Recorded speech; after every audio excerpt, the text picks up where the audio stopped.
السلام عليكم ورحمة الله وبركاته. إن الحمد لله نحمده ونستعينه من يهده الله فلا مضل له ومن يضلل فلا هادي له وأشهد أن لا إله إلا الله وحده لا شريك له وأشهد أن محمدًا عبده ورسوله أما بعد. قال الله تعالى: أعوذ بالله من الشيطان الرجيم. يا أيها الذين آمنوا اتقوا الله وقولوا قولا سديدا يصلح لكم أعمالكم ويغفر لكم ذنوبكم ومن يطع الله ورسوله فقد فاز فوزا عظيما. قال نبينا صلى الله عليه وسلم: فإن أصدق الحديث كتاب الله وخير الحديث هدي محمد صلى الله عليه وسلم وشر الأمور محدثاتها وكل محدثة بدعة وكل بدعة ضلالة وكل ضلالة في النار. பேரன்பிற்கும் பெரும் மதிப்பிற்கும் உரிய எல்லாம் வல்ல அல்லாஹுவின் நல்லடியார்களே, அல்லாஹுவின் பேரருளால் அவனுடைய கட்டளையாகிய இந்த ஜும்ஆவுடைய வணக்கத்தை நிறைவேற்றுவதற்கும் அதன் ஒரு பகுதியாக அவனுடைய மார்க்கத்தை அதன் தூய வடிவில் அறிந்து கொள்வதற்குமான வாய்ப்பை நாம் எல்லாம் பெற்றிருக்கின்றோம். அன்பிற்குரிய சகோதர சகோதரிகளே, இஸ்லாம் நமக்கு வழங்கக்கூடிய வழிகாட்டுதல்கள், எச்சரிக்கைகள், சுப செய்திகள் அனைத்துமே மறுமையை நோக்கமாக கொண்டே அமைந்திருப்பதை நாம் அனுபவ ரீதியாக உணர்கிறோம். யார் இஸ்லாத்தை முறையாக கடைபிடிக்கிறாரோ அவர் செல்வந்தராகி விடுவார், இப்படி எந்த ஒரு வாக்குறுதியும் நமக்கு சொல்லப்படவில்லை. யார் ஐவேளை சரியாக தொழுகிறாரோ அவருடைய வியாபாரம் மிக சிறப்பாக இருக்கும், இப்படி எந்த வாக்குறுதியும் நமக்கு இஸ்லாத்தில் சொல்லப்படவில்லை. யார் நோன்பு நோக்கிறாரோ அவர் வாழ்நாளில் ஒருபோதும் நோய்வாய்ப்பட மாட்டார், இப்படி இஸ்லாத்தில் எந்த ஒரு வாக்குறுதியும் நமக்கு தரப்படவில்லை. ஏன்? இஸ்லாத்தின் வாக்குறுதிகள், இஸ்லாத்தின் வழிகாட்டுதல்கள், இஸ்லாத்தின் சுப செய்திகள், இஸ்லாத்தின் எச்சரிக்கைகள், இஸ்லாம் சொல்லக்கூடிய அச்சமூட்டல்கள் அனைத்தும் மறுமையை மட்டுமே நோக்கமாக கொண்டு அமைய பெற்றிருக்கின்றன. ஒரு சில விஷயங்களில் நாம் உலகில் எப்படி வாழ வேண்டும் என்பதற்கான வழிகாட்டுதல்கள் சொல்லப்பட்டிருந்தாலும் அவற்றின் நோக்கமும் மறுமையை அடிப்படையாக கொண்டே அமைந்திருப்பதை நாம் உணரலாம். அப்படிப்பட்ட மறுமை வாழ்க்கையின் முதல் நிலை மன்னரை, கபருடைய வாழ்க்கை. அந்த வாழ்க்கை ஒருவருக்கு மகிழ்ச்சிகரமானதாக, வெற்றிகரமானதாக ஆகிவிட்டது என்று சொன்னால் அதற்கு பிறகு அவர் அடையக்கூடிய மறுமையின் எல்லா நிலைகளும் நல்ல விதமாக அமையும் என்ற அடிப்படையில் நம்முடைய மறுமையை நாம் மகிழ்ச்சியாக வைத்துக் கொள்வதற்கான வழிமுறைகள் என்னென்ன? ஒருவர் தன்னுடைய மன்னரையை மகிழ்ச்சியாக அமைத்துக் கொள்ள வேண்டுமானால் அவர் என்ன செய்ய வேண்டும்? இது போன்ற சில தகவல்களுடைய தொகுப்பைத்தான் இன்ஷா அல்லாஹ் இன்றைய ஜும்ஆவுடைய சிந்தனையாக மன்னரை மகிழ்ச்சி என்ற தலைப்பின் கீழ் சில செய்திகளை அறிந்து கொள்ள இருக்கிறோம் இன்ஷா அல்லாஹ். அன்பிற்குரியவர்களே, மன்னரை வாழ்க்கை என்றால் என்ன? முதலில் அதை நாம் தெரிந்து கொள்ள வேண்டும். ஒரு மனிதர் இறந்து விடுகிறார் என்று சொன்னால் அவரை 6க்கு 3 என்ற அளவில் உள்ள ஒரு குழிக்குள் புதைத்துவிட்டு வந்து விடுகிறோம். இதுதான் மன்னரை, அங்கே இருப்பதுதான் மன்னரை வாழ்க்கை என்று பெரும்பாலான முஸ்லிம்கள், பெரும்பாலான மனிதர்கள் புரிந்து வைத்திருப்பதை பார்க்கிறோம். ஆனால் இஸ்லாம் சொல்லக்கூடிய மன்னரை வாழ்க்கை என்பது அந்த 6க்கு 3 அந்த குழிக்குள் மட்டும் அல்ல.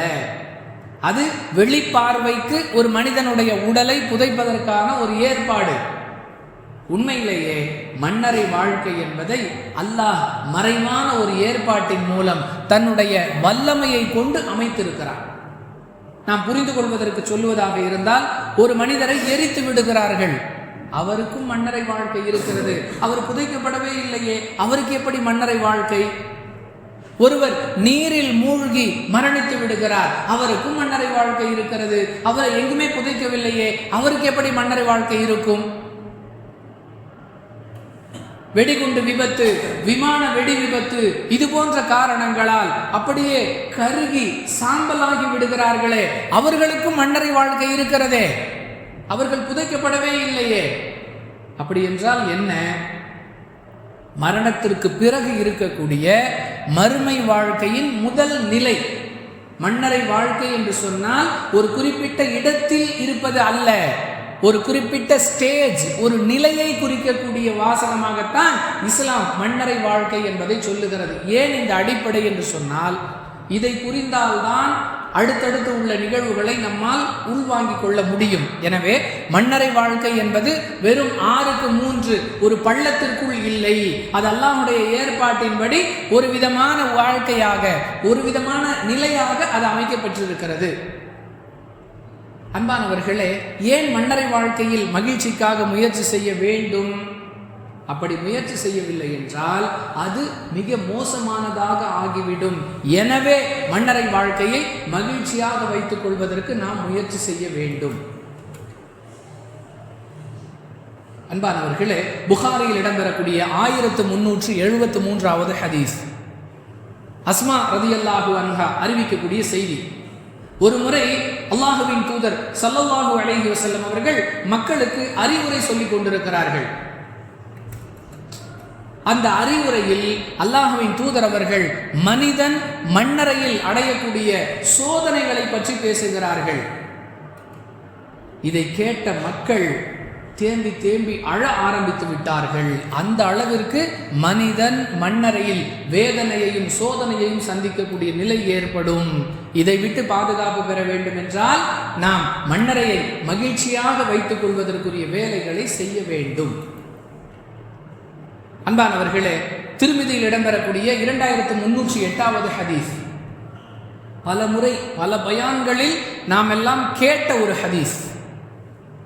உஸ்மான் ரலியல்லாஹு அன்ஹு எப்பொழுதெல்லாம் மன்னரைகளை சந்திக்கின்றார்களோ அப்பொழுதெல்லாம் தங்களுடைய தாடி நனையக்கூடிய அளவிற்கு அழுது விடுவார்கள்.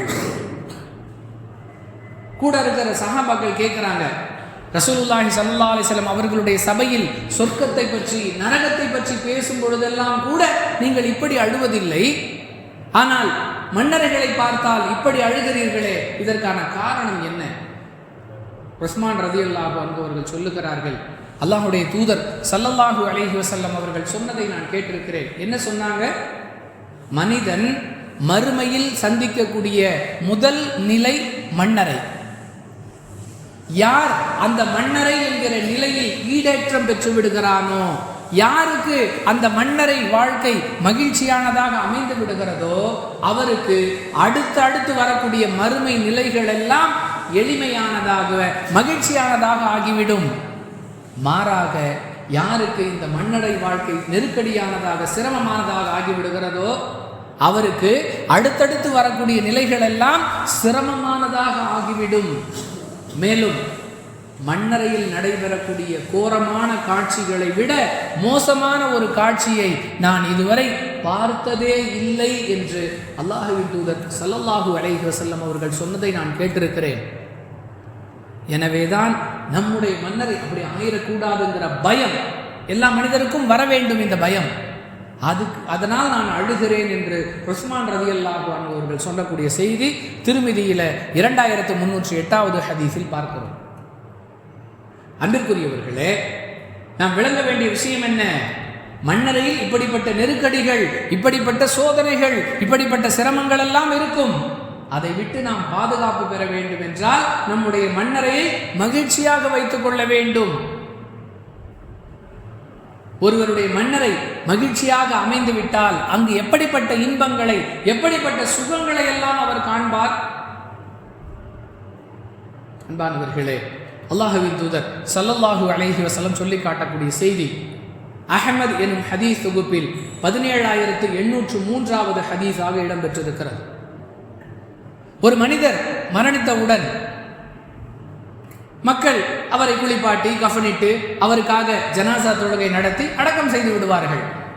அல்லாஹ்வுடைய தூதர் அவர்கள் சொல்லுகிறார்கள், இறந்து போன மனிதரை மக்கள் எல்லாம் அடக்கம் செய்துவிட்டு திரும்பி சென்று கொண்டிருக்கக்கூடிய, இன்னும் கபரஸ்தானோட கூட வெளியே போயிருக்க மாட்டாங்க.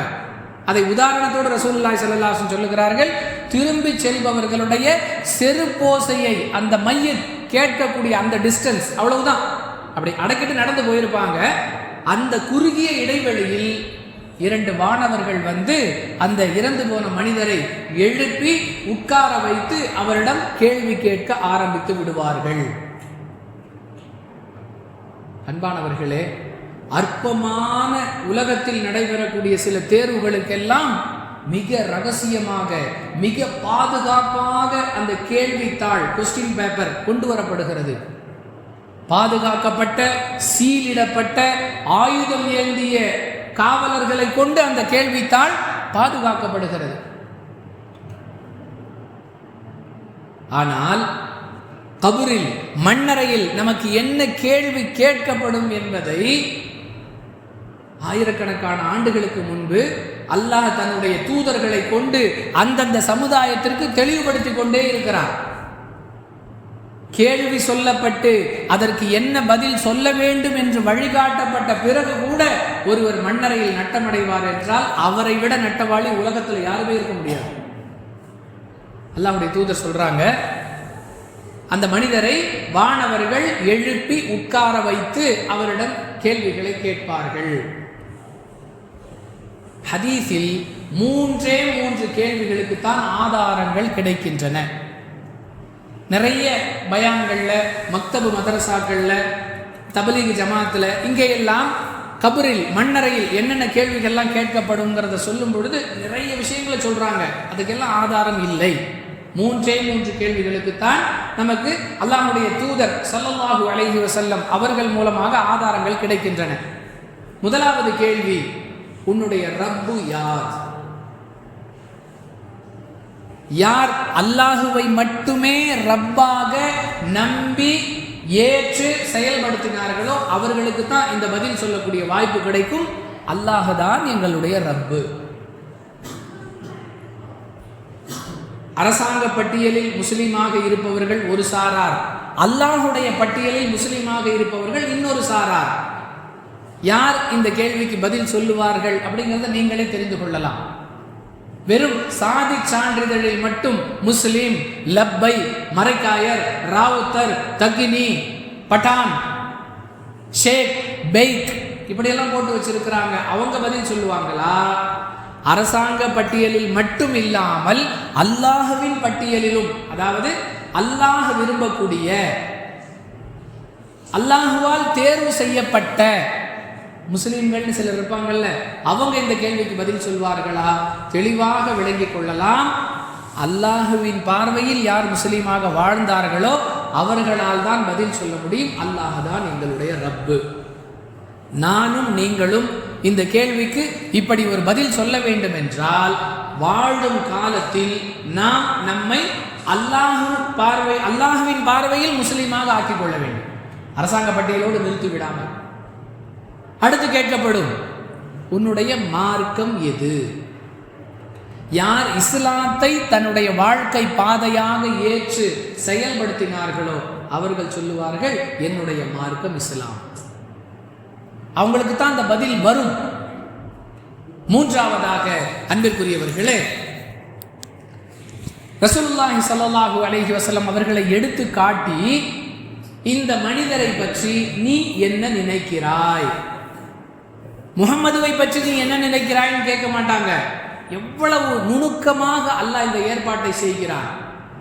முஹம்மதுவை பற்றி நீ என்ன அறிகிறாய் அப்படின்னு கேட்டா கேள்விப்பட்டதையெல்லாம் சொல்லி தப்பிச்சிருவான்ல. அதனால அல்லாஹ் ரசூலுல்லாஹி ஸல்லல்லாஹு அலைஹி வஸல்லம் எடுத்து காட்டப்படுவார்கள். அது எப்படி எடுத்து காட்டப்படுவாங்க? அது அல்லாஹ்வுடைய ஏற்பாடு. இப்போ வெறும் படமாக எடுத்து காட்டப்படுவார்களா, உருவமாக எடுத்து காட்டப்படுவார்களா, அதெல்லாம் நமக்கு தெரியாது. எடுத்து காட்டப்பட்டு இவரை பற்றி நீ என்ன கருதுகிறாய்? யார் அறிந்து வைத்திருக்கிறார்களோ, யார் அவர்களுடைய வழியை பின்பற்றுகிறார்களோ அவர்களுக்கு தான் சாத்தியம். எப்படி? இவர் அல்லாஹ்வின் தூதராகவும் அவனுடைய அடியாராகவும் இருக்கிறார். மலக்குகள் கேட்பாங்க, இது எப்படி உனக்கு தெரியும்? நான் அல்லாஹ்வின் வேதத்தை படித்தேன், அதன் மீது நம்பிக்கை கொண்டேன், அதை உண்மைப்படுத்தினேன், அதனால எனக்கு தெரியும். அன்பானவர்களே, வானுலகிலிருந்து ஒரு ஓசை வரும், என்னுடைய அடியான் சரியான பதிலை சொல்லிவிட்டான். பிறகு அந்த அடியானுக்கு கிடைக்கக்கூடிய இன்பமான வாழ்க்கை, அதை பற்றி அல்லாஹ்வின் தூதர் ஸல்லல்லாஹு அலைஹி வஸல்லம் சொல்றாங்க. இதுதான் மன்னரை மகிழ்ச்சி. என்னுடைய அடியானுக்கு சுவனத்தின் விரிப்புகளை கொண்டு வாருங்கள், சொர்க்கத்துடைய விரிப்பு. அன்பானவர்களே, நம்ம உலகத்துல நம்மை விட பொருளாதாரத்தில் உயர்ந்த நிலையில் இருப்பவர்கள் கொஞ்சம் காஸ்ட்லியான பயன்பாட்டு பொருட்களை வைத்திருந்தால் நமக்கு எவ்வளவு ஆசை, நம்மளும் அந்த மாதிரி வாங்கணும், அவர் வச்சிருக்கிற மாதிரி நான் வாங்கணும். அவங்க வீட்டில் பெட்ல ஒரு கவர் போட்டிருந்தாங்க, என்ன அழகு, நம்மளால அதெல்லாம் வாங்க முடியுமான்னு தெரியல. இப்படியெல்லாம் உலக பொருட்களை பார்த்து ஏங்கி இருப்போம். ரசூலுல்லாஹி ஸல்லல்லாஹு அலைஹி வஸல்லம் சொல்றாங்க, யார் சரியான முறையில் பதிலளிக்கிறார்களோ அவர்களுக்கு மன்னரை மகிழ்ச்சி ஆரம்பமாகி விடுகிறது. என்னுடைய அடியான் சரியான பதிலை சொல்லிவிட்டான், அவனுக்கு சுவனத்தின் விரிப்புகளை கொண்டு வந்து விரித்து விடுங்கள், சுவனத்தின் ஒரு கதவை அவனுக்காக திறந்து விடுங்கள். இந்த மன்னரை வாழ்க்கையில இருக்கிறாரே, இவருக்கும் சொர்க்கத்திற்கும் இடையே ஒரு கனெக்ஷன், ஒரு இணைப்பு ஏற்பட்டு விடும். கதவை திறந்துட்டா சொர்க்கத்தில் உள்ள நறுமணம் இங்கே வரும், சொர்க்கத்துடைய இனிமையான காற்று இங்கே வரும். அடுத்து சொல்லப்படும், என்னுடைய அடியானுக்கு, இந்த அடியானுடைய மன்னரை கபர் கண்ணுக்கு எட்டிய தூரம் விசாலமாக ஆகட்டும். கபூர்ல நெருக்கடிங்கிறதே இல்லை. விசாலம் அப்படிங்கிறத எல்லோருமே விரும்புவோம். நம்ம வீடு பொறா பூண்டு மாதிரி சின்னதா இருந்துச்சுன்னா நெருக்கடி, பிள்ளைங்களுக்கு படுக்க இடம் இல்லை, வீட்டுக்கு ஆசையா ஒரு விருந்தாளியை கூப்பிட முடியல. ஏன்? இடம் பற்றாக்குறை. நாம கொண்டு போய் போட்டோம் இல்லை, வெறும் 6க்கு 3, அது இல்லை. அந்த அடியானுக்கு சொல்லப்படும், உங்களுடைய கபர் கண்ணுக்கு எட்டிய தூரம் விசாலமாகிவிடும். சுவனத்துடைய விரிப்பு கொண்டு வந்து விரிச்சுட்டாங்க. சுவனத்துக்கும் இந்த அடியானுடைய இருப்பிடத்துக்கும் ஒரு தொடர்பு ஏற்பட்டு விட்டது. கண்ணுக்கு எட்டிய தூரம் கபர் விசாலமாகிவிட்டது. மன்னரையில் மகிழ்ச்சி ஆரம்பமாகிவிட்டது. எதனால்? அல்லாஹுவை ரப்பாக ஏற்றுக்கொண்டதால், இஸ்லாத்தை மார்க்கமாக நடைமுறைப்படுத்தியதால், ரசூலுல்லாஹி ஸல்லல்லாஹு அலைஹி வஸல்லம் அவர்களை பற்றி அல்லாஹுவின் வேதத்தை ஓதி அறிந்து கொண்டு உண்மைப்படுத்தி நம்பிக்கை கொண்டதால். அஹ்மத் அப்படிங்கிற நூல் இடம்பெறக்கூடிய 17803 ஹதீஸிலிருந்து அறிந்து கொள்கிறோம். அடுத்து மன்னரையில் இந்த அடியான் அனுபவிக்கக்கூடிய மகிழ்ச்சி எப்படிப்பட்டதாக இருக்கும்? ஒளி. நமக்கு தெரியும் கபர்னா என்ன, மண்ணை போட்டு மூடிட்டோம், அங்கே என்ன வெளிச்சம் இருக்கும்? அன்பானவர்களே, முஸ்லிமில் இடம்பெறக்கூடிய 1678 செய்தியில பார்க்கிறோம், ரசூலுல்லாஹி ஸல்லல்லாஹு அலைஹி வஸல்லம் அவர்கள் அபூ சலமா ரலியல்லாஹு அன்ஹு அவர்களுக்காக பிரார்த்தனை செய்கிறார்கள். இறந்து போன மனிதருக்காக இப்படி நாம் பிரார்த்தனை செய்ய வேண்டும் என்பதை இந்த ஹதீஸ் நமக்கு எடுத்து சொல்லுகிறது. யா அல்லாஹ், இவரை மன்னிப்பாயாக, இவரை நல்லோர்களுடன் சேர்த்து இவருடைய தகுதியை உயர்த்துவாயாக, இவர் விட்டு சென்றவர்களுக்கு நீ பொறுப்பேற்றுக் கொள்வாயாக, இவரையும் எங்களையும் மன்னிப்பாயாக. மறுபடியும் மன்னிப்பு கேட்கிறாங்க. இவருடைய மண்ணறையை ஒளியால் நிரப்புவாயாக. ஒரு மனிதர் உலகத்தில் நல்லவராக வாழ்ந்தால் அவருடைய கபர் ஒளி நிரம்பியதாக இருக்கும் என்பதை ரசூலுல்லாஹி ஸல்லல்லாஹு அலைஹி வஸல்லம் செய்யக்கூடிய இந்த துஆவிலிருந்து நாம் அறிந்து கொள்கிறோம். அவர் இருக்கக்கூடிய அந்த மன்னரை பகுதிங்கிறது ஒளியால் நிரம்பி இருக்கும். அது மட்டுமல்ல, முஸ்னத் அபி யஅலா அப்படிங்கிற ஹதீஸ் தொகுப்பில் இடம்பெறக்கூடிய 6504 ஹதீஸ், கேள்வி கணக்கு முடிவுற்ற பிறகு அந்த மன்னரை வாழ்க்கையை அனுபவிக்கக்கூடிய அடியானுக்கு அந்த மன்னரை என்பது ஒரு பூந்தோட்டமாக, செழிப்பான பசுமை நிற தோட்டமாக மாறிவிடும். அவனுடைய கபர் 70 முழம் அளவிற்கு விசாலமாகிவிடும். மேலும் அந்த அடியான் முழு நிலவை போன்று பிரகாசமாக ஒளி வீசக்கூடியவனாக மாறிவிடுவான். நாம இருக்கிற பகுதியும் வெளிச்சமாக இருக்கும். நாமும் ஒளி வீசக்கூடிய எப்படிப்பட்ட ஒளி? ரசூலுல்லாஹி ஸல்லல்லாஹு அலைஹி வஸல்லம் சொல்றாங்க, முழு நிலவு, ஃபுல் மூன், அந்த மாதிரி அந்த அடியான் ஒளி வீசக்கூடியவனாக மாறிவிடுவான் என்று அல்லாஹ்வின் தூதர் ஸல்லல்லாஹு அலைஹி வஸல்லம் சொல்லுகிறார்கள். அன்பானவர்களே, யாருக்கு இந்த மகிழ்ச்சி? யார் சரியாக பதில் சொல்லுகிறாரோ அவருக்கு. யார் சரியாக பதில் சொல்ல முடியும், யார் சரியாக நடக்கிறாரோ அவர்தான். அன்பானவர்களே, இன்னும் அந்த மறுமை வாழ்க்கை எப்படிப்பட்டதா, அந்த மன்னரை வாழ்க்கை எந்த அளவிற்கு மகிழ்ச்சிகரமானதாக இருக்கும்? பல விஷயங்களை அல்லாஹ்வுடைய தூதர் நமக்கு சொல்றாங்க. புகாரில் இடம்பெறக்கூடிய 1386வது செய்தி. தினமும் சுபுஹ் தொழுகைக்கு பிறகு மக்களிடத்துல ரசூலுல்லாஹி ஸல்லல்லாஹு அலைஹி வஸல்லம் கேட்பாங்க, நீங்கள் ஏதாவது கனவு கண்டீர்களா? யாராவது ஏதாவது கனவு கண்டிருந்தால் அதை அவர்கள் நபிகளாரிடம் சொல்லுவார்கள். அந்த கனவுக்கு அல்லாஹ்வுடைய தூதர் விளக்கம் சொல்லுவாங்க. அன்றைய தினத்துல தான் கண்ட ஒரு கனவை பற்றி ரசூலுல்லாஹி ஸல்லல்லாஹு அலைஹி வஸல்லம் விளக்கம் சொல்லுகிறார்கள். பெரிய ஹதீஸ். அதில் ஒரு தகவலாக சொல்லுகிறார்கள், மரணித்ததிலிருந்து அந்த நியாய தீர்ப்பு நாள் வர்ற வரைக்கும் இடைப்பட்ட இந்த வாழ்க்கை தான் மன்னரை வாழ்க்கை. அந்த வாழ்க்கையை பற்றி ரசூலுல்லாஹி ஸல்லல்லாஹு அலைஹி வஸல்லம் சொல்றாங்க, எனக்கு பல விஷயங்கள் எடுத்து காட்டப்பட்டன.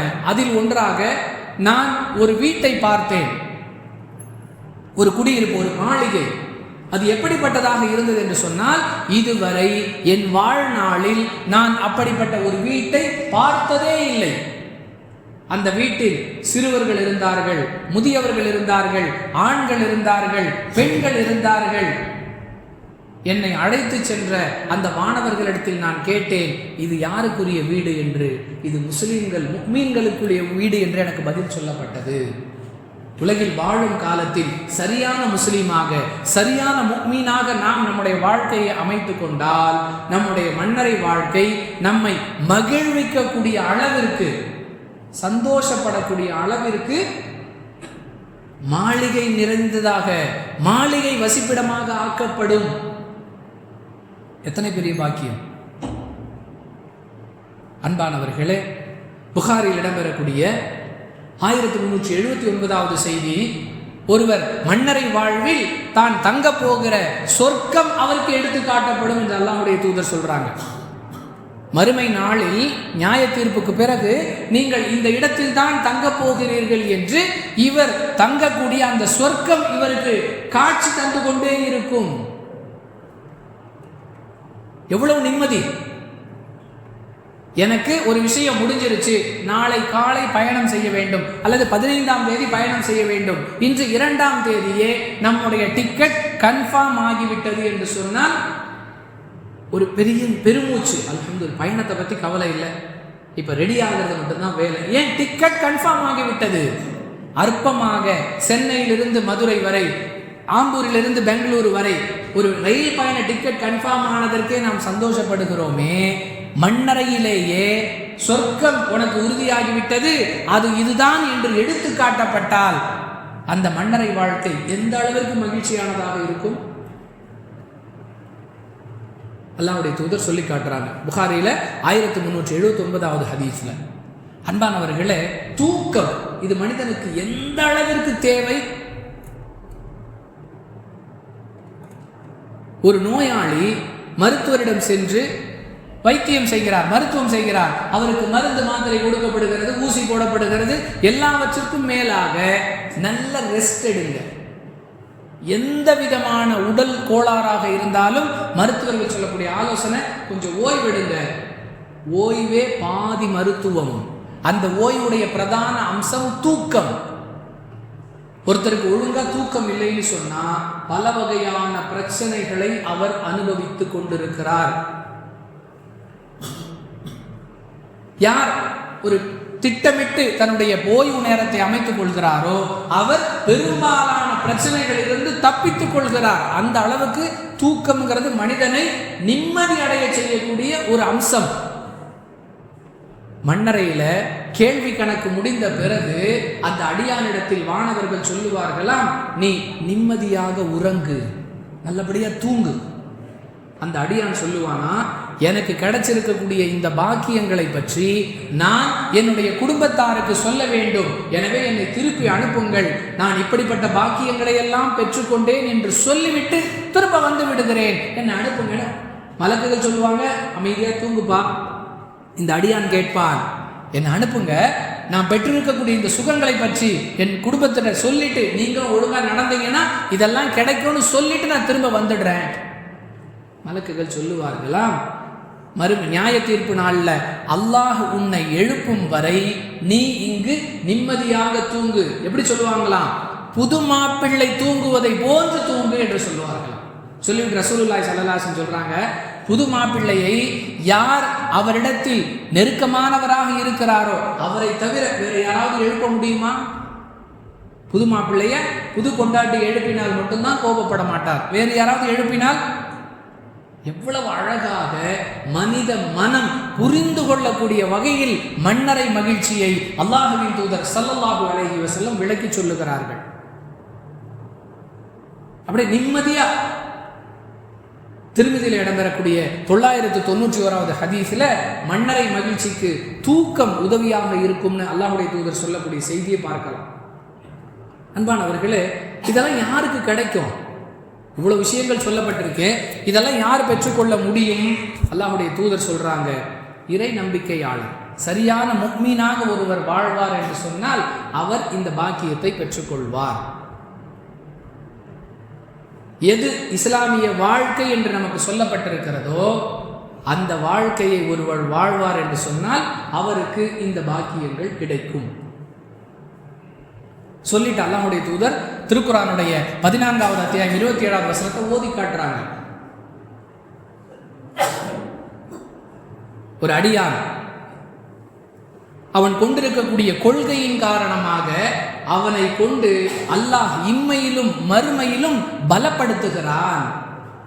யார் ஈமான் கொண்டிருக்கிறாரோ அவரை அவருடைய கொள்கையின் மூலமாக அல்லாஹ் துனியாவிலும் பலப்படுத்துகிறான், ஆகிரத்திலும் பலப்படுத்துகிறான் என்ற குர்ஆன் வசனத்தை ஓதி மூமினுடைய மன்னரை வாழ்க்கை நிம்மதியானதாக மகிழ்ச்சியானதாக இருக்குங்கிறத விளங்கும் வகையில் புகாரில் இடம்பெறக்கூடிய 1369வது ஹதீஸில் 66வது ஹதீஸில் அல்லாஹ்வுடைய தூதர் சொல்லக்கூடிய செய்திகளை பார்க்கிறோம். அன்பானவர்களே, மன்னரை மகிழ்ச்சியாக இருக்க வேண்டும் என்றால் அதற்கு முதல் அம்சம் நாம் சரியான இறை நம்பிக்கையாளராக இருக்க வேண்டும். இரண்டாவது அம்சம் நல்ல செயல்களை அதிகமாக செய்ய வேண்டும். நற்செயல்கள்.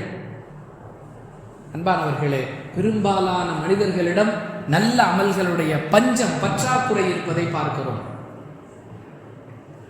புகாரில 6514வது செய்தி, ஒரு மனிதன் மரணித்து விட்டால் அவனை அடக்கம் செய்யும் பொழுது அவனை தொடர்ந்து 3 விஷயங்கள் செல்கின்றன. ஒன்று அவனுடைய உறவுகள், அடக்கம் செய்வதற்காக கூட வரக்கூடிய உறவினர்கள். இரண்டாவது அவனுடைய செல்வம். ஒரு காலத்துல ஒரு பணக்காரர் மரணித்து விட்டால் அவருடைய சொத்து செல்வங்களை எல்லாம் அவரை அடக்கம் செய்யக்கூடிய இடத்துக்கு வரைக்கும் கொண்டு போயிட்டு திரும்ப கொண்டு வந்துருவாங்க. அந்த வழக்கம் இருந்தது ஒரு காலத்துல. அப்போ ரசூலுல்லாஹி ஸல்லல்லாஹு அலைஹி வஸல்லம் சொல்றாங்க, முதலாவதாக அவனுடைய உறவினர்கள், இரண்டாவதாக அவனுடைய செல்வம், மூன்றாவதாக அவன் செய்த நற்செயல்கள். இந்த மூணும் அவனை பின்தொடர்ந்து செல்லும். அவனை அடக்கம் செய்துவிட்டு அவனுடைய உறவினர்களும் அவனுடைய செல்வமும் திரும்ப வந்து விடுவார்கள். அவனுடைய அமல் மட்டும்தான் அவனுக்கு கூட இருக்கும். யாரிடத்தில் அமல் துணை இருக்கிறதோ அவர் நிம்மதியாக இருப்பார். அந்த கேள்வி கணக்கு முடிஞ்ச உடனே அங்க நடக்கக்கூடிய செய்திகள்ல ஒரு செய்தியாக ரசூலுல்லாஹி ஸல்லல்லாஹு அலைஹி வஸல்லம் சொல்றாங்க, ஒரு மனிதர் நல்ல நறுமணம் மிக்கவராக அழகிய ஆடை அணிந்தவராக ஒரு மனிதர் இவரிடத்துல வந்து சொல்லுவார், உனக்கு வாக்களிக்கப்பட்டது இதுதான், நீ சந்தோஷமாக இரு. நீங்க யாருங்க? நான் தான் உலகத்தில் நீ செய்த நல்ல அமல்கள். நாம் செய்த நல்ல அமலை ஒரு மனித உருவத்தில் நம்மிடம் அனுப்பி வைத்து நமக்கு அல்லாஹ் சுப செய்தி சொல்ல செய்கிறான் என்று அல்லாஹ்வுடைய தூதர் சொல்றாங்க. அஹ்மதுல உள்ள 17803வது ஹதீஸுடைய முடிவில் நம்ம இதை பார்க்கலாம். அப்போ மன்னரை மகிழ்ச்சியாக இருப்பதற்கு முதல் தகுதி முஃமினாக இருக்க வேண்டும். நாங்களாம் மூமின் தானங்க அப்படின்னு கேட்கலாம். அல்லாஹ் விரும்பக்கூடிய அந்த தகுதி உள்ள மூமினாக நம்மை நாம் ஆக்கிக் கொள்ளணும். இரண்டாவது நற்செயல்கள் செய்யணும். அந்த நற்செயல்களிலேயே முஸ்லிமில் இடம்பெறக்கூடிய 3358வது செய்தி, இதா மாத்தல் இன்சான் இன் கதஅ அமலுஹு இல்லா மின் ஸலாத்தின் சதகத்தின் ஜாரியா அவ் இல்மின் யன்தஃபஉ பிஹி அவ் வலதின் சாலிஹின் யதுஉ லஹு. ஒரு மனிதன் மரணித்து விட்டால் அவனுடைய எல்லா நற்செயல்களும் முற்று பெற்று விடுகின்றன, 3 விஷயங்களை தவிர. ஒன்று, நிலையான நன்மைகளை பெற்றுத்தரக்கூடிய தர்மம். இரண்டாவது, பயனுள்ள கல்வி. யாருக்காவது ஒரு பயனுள்ள கல்வியை கற்றுக் கொடுத்து மரணித்து விட்டால் அந்த கல்வியை கற்றவர் இன்னொருவருக்கு சொல்லிக் கொடுப்பார், அவர் இன்னொருவருக்கு சொல்லிக் கொடுப்பார், அந்த கல்வி இவருக்கு பயனுள்ளதாக அமையும். மூன்றாவதாக, அவ்வலதின் சாலிஹின் யதுஉ லஹு, இவருக்காக துஆ செய்யக்கூடிய பிள்ளைகள், இவருடைய பிள்ளைகளை இவருக்கு துஆ செய்யக்கூடிய வகையில் மார்க்க பற்றுள்ளவர்களாக, நன்றி செலுத்தக்கூடிய சிந்தனை உள்ளவர்களாக, அல்லாஹ்வின் அச்சம் உள்ளவர்களாக இவர் உருவாக்கிவிட்டு சென்றால் இந்த 3 விஷயங்கள் இவருக்கு பலன் தரும். அதை கொண்டு மன்னரை மகிழ்ச்சியாக இருக்கும். அடுத்ததாக அன்பிற்குரியவர்களே, சிரமங்களை சகித்து கொண்டு வாழ்பவருக்கு மறுமை நிம்மதியானதாக இருக்கும் அல்லாஹ்வுடைய தூதர் சொல்றாங்க. அஹ்மதில் இடம்பெறக்கூடிய 17591வது செய்தி, ஒரு மனிதர் கடுமையான வயிற்று வலியால் சிரமப்பட்டு அந்த வலியிலேயே மௌத்தாகி விடுகிறார். ஒரு நபித்தோழர் இன்னொரு நபித்தோழர் இடத்துல கேட்கிறார், மிக கடுமையான வேதனையோடு ஒருவர் மரணித்தால் அவருக்கு மண்ணறையில் எந்த வேதனையும் இருக்காது என்பதை அல்லாஹ்வுடைய தூதர் அவர்கள் சொன்னதை நீ கேட்டிருக்கிறாயா? ஆம், நான் கேட்டிருக்கிறேன். உறுதிப்படுத்துறாங்க. ஒரு வேதனை, ஒரு நெருக்கடி, ஒரு சிரமம், ஒரு பிரச்சனை உலகத்தில் வருகிறது, அதை அல்லாஹ்வுக்காக சகித்துக் கொள்ளணும். அல்லாஹ் எதை செஞ்சாலும் அதுல ஒரு நன்மை இருக்கும். அல்லாஹ் நம்முடைய வாழ்க்கையில் நடத்தக்கூடிய சந்தோஷமானாலும் சரி, சிரமமானாலும் சரி, அதில் ஒரு காரணம் இருக்கும் என்று அதை அல்லாஹ்வுக்காக பொருந்தி போகக்கூடிய பக்குவம் ஒருவரிடத்தில் இருந்தால் அவருடைய மன்னரை மகிழ்ச்சியாக இருக்கும் என்று அஹ்மது எனும் நூலில் இடம்பெறக்கூடிய 17591வது ஹதீஸிலே பார்க்கிறோம். அடுத்து இறுதியாக அன்பிற்குரியவர்களே, 3வது அத்தியாயம் 169வது வசனத்திலே அல்லாஹ் சொல்லி காட்டுகிறான், வலா யஹ்ஸபன்னல்லதீன குதிலு ஃபீ சபீலில்லாஹி அம்வாதா பல் அஹ்யாஉன் இன்த ரப்பிஹிம் யுர்ஸகூன். யார் அல்லாஹ்வின் பாதையில் கொல்லப்படுகிறார்களோ, அல்லாஹ்வுடைய மார்க்கத்துக்காக தன் உயிரை கொடுக்கிறார்களோ, அவங்கள இறந்து போனவங்கன்னு சொல்லாதீங்க. ஏனென்றால் அவர்கள் அல்லாஹ்விடத்தில் உயிரோடு இருக்கிறார்கள், அல்லாஹ் அவர்களுக்கு உணவளித்துக் கொண்டிருக்கிறான். உடனே கேள்வி, அது எப்படிங்க? எல்லாரும் மௌத்தா போன மாதிரி தானே அவங்களும் மௌத்தானாங்க, அவங்க எப்படி உயிரோடு இருப்பாங்க? நாம் எல்லாம் மௌத்தாகி விட்டோம் என்று சொன்னால் அல்லாஹ் நம்மை உறக்கத்தில் போட்டு விடுவான். கேள்வி கணக்கு முடிந்தவுடன் ஒரு ஆழ்ந்த உறக்கம், கியாமத் நாள் வரைக்கும் தூங்கிக்கிட்டு இருப்போம். ஆனால் ஷஹீதுகள் பச்சை நிற பறவைகளுடைய உடலுக்குள் அவர்களுடைய உயிரை அல்லாஹ் செலுத்தி விடுவான்.